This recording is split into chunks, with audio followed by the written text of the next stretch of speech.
Portland Japanese Garden. Is it worth it? In this video, I'll go over my tour, thoughts, and tips of my experience at the garden. TripAdvisor ranks the Portland Japanese Garden as the second most popular thing to do in Portland, and it has close to 6,000 reviews at 4.5 stars. US News ranks it as the third most popular thing to do.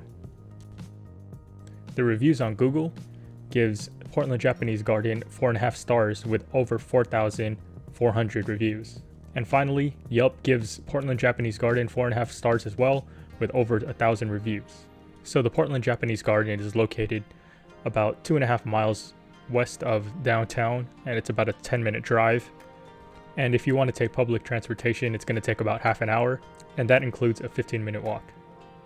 The garden does have summer and winter hours. During the summer hours, it's usually open from 10 a.m. to 7 p.m., with Monday having shortened times. And during the winter hours, the normal hours are from 10 a.m. to 4 p.m., with Monday having shortened times as well. So as of this recording, the admission price for an adult is $18.95, and be sure to ask for discounted pricings for seniors, students, youth, and child.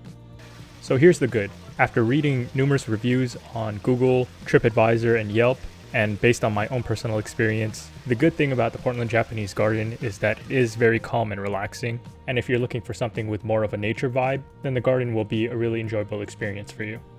So one of the features that guests like about the garden is the waterfall.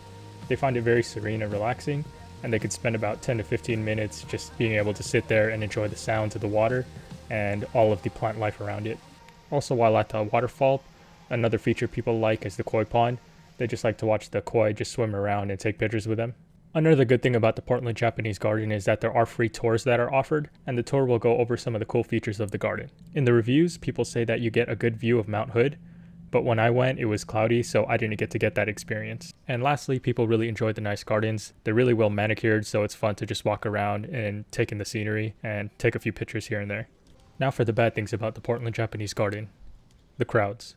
During peak hours, it does get extremely crowded to where it's almost unenjoyable. Another negative that people mention in the reviews is that it's very expensive for what it is.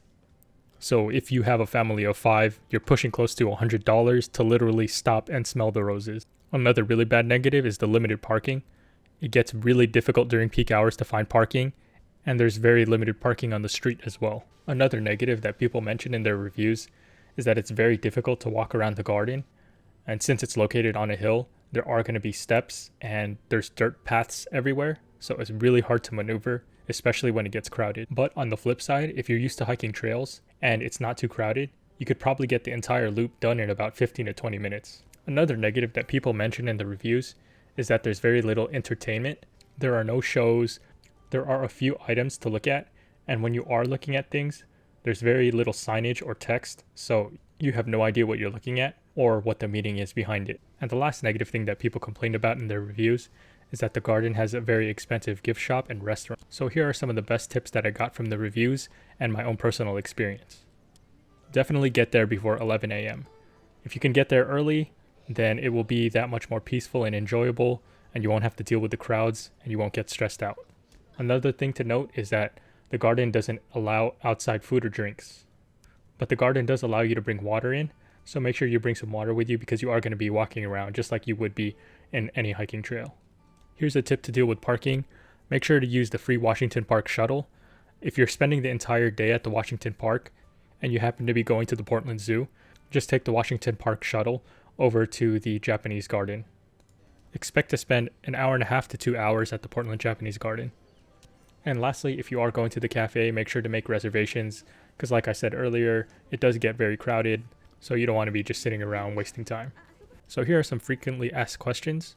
For parking, if you happen to end up parking on the street because the lot for the Portland Japanese Garden is full, their street parking is about $2 per hour and $8 all day. It's from 9:30 a.m. to 8 p.m. every day. Another frequently asked question is if you should take public transportation to the garden. If you do end up taking public transportation, like I said earlier, it's going to take about 30 minutes. You're most likely going to take bus line number 20. And once you arrive at your stop, there's going to be an additional 15-minute walk in order to get to the Portland Japanese Garden.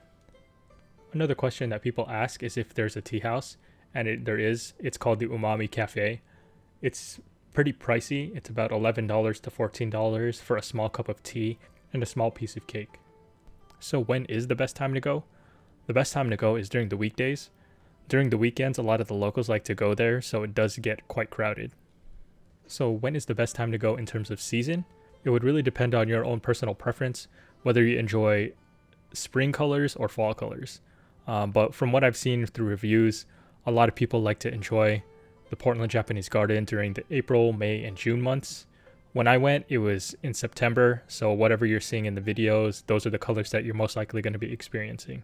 So that's my tour thoughts and tips for the Portland Japanese Garden. I tried to give you guys as much information as possible to help you guys determine whether it's worth it or not. For me personally, I didn't think it was worth it. For the price that you have to pay and for how quickly I was personally able to get through everything, I would not go there again. Yes, it was enjoyable, but it was way too pricey, especially with the International Rose Test Garden just right across the street. It's free. I think I spent more time at the International Rose Test Garden than I did at the Portland Japanese Garden. Also, another free thing to do if you're still in that Washington Park area is the Hoyt Arboretum. A lot of people underestimate how very cool and how very serene it is, and I thought the Hoyt Arboretum was much more enjoyable than the Portland Japanese Garden. So that's my own personal opinion. Take it as you wish, but I hope this video was helpful, and I'll see you in another video.